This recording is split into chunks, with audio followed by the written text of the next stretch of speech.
Sekretaris Jenderal Kementerian Agama Republik Indonesia, Bapak Profesor Dr. Haji Nursyam MSI beserta rombongan, Bupati Aceh Tengah, Pastor Manajemen beserta rombongan, Bupati Kediri, Rektor Witarani, Bapak Profesor Dr. Faridul Magister Art beserta rombongan, Rektor Universitas Islam Indonesia Utara,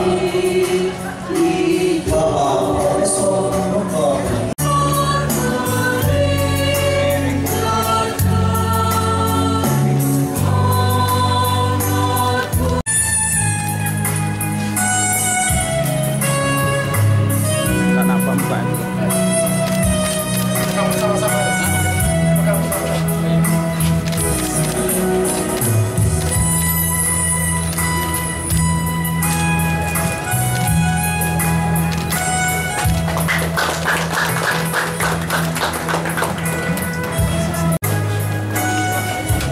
Hadirin yang berbahagia, telah kita ikuti seluruh rangkaian acara pembukaan peresmian Gedung Biro Sekolah Tinggi Agama Islam Negeri Gajah Putih Takengon Aceh, launching program studi baru, penandatanganan Memorandum of Understanding program pasca sarjana, dan pembukaan kegiatan Stain Fair Gajah Putih Takengon.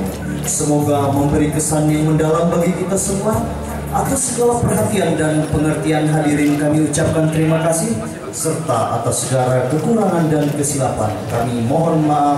Wabillahi taufiq wal hidayah. Wassalamualaikum warahmatullahi wabarakatuh.